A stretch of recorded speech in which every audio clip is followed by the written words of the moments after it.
Japan के Osaka शहर के निकट किसी गांव में एक जैन मास्टर रहते थे। उनकी प्रसिद्धि पूरे देश में फैली हुई थी और दूर दूर से लोग उनसे मिलने और अपनी समस्याओं का समाधान कराने आते थे। एक दिन की बात है, मास्टर अपने एक शिष्य के साथ सुबह सुबह घूमने निकले थे कि अचानक ही एक व्यक्ति उनके पास आया और उन्हें भला बुरा कहने लगा। उसने पहले मास्टर के लिए बहुत से अपशब्द कहे, पर बावजूद इसके मास्टर मुस्कुराते हुए चलते रहे।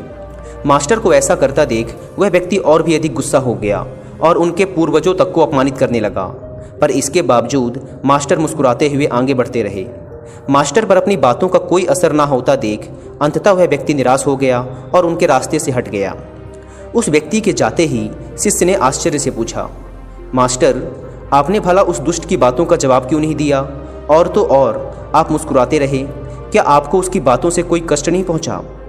जैन मास्टर कुछ नहीं बोले और उसे अपने पीछे आने का इशारा किया। कुछ देर चलने के बाद वे मास्टर के कक्ष तक पहुंच गए। मास्टर बोले, तुम यहीं रुको, मैं अंदर से अभी आया। मास्टर कुछ देर बाद एक मैला कपड़ा लेकर बाहर आए और उसे अपने शिष्य को देते हुए बोले, लो, अपने कपड़े उतार कर इसे पहन लो।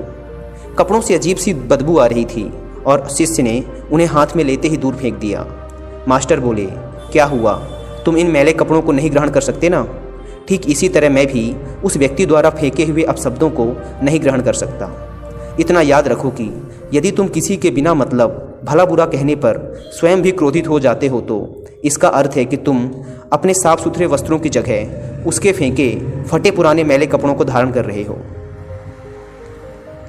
दोस्तों, इस जैन कहानी में गुरु ने शांत चित्त रहकर अपने आप पर और अपने विचारों पर काबू पाने की बात कही है। किसी के अपशब्द से हमें बिल्कुल भी विचलित नहीं होना चाहिए। हमारे मन और तन पर सिर्फ हमारा ही कंट्रोल होना चाहिए।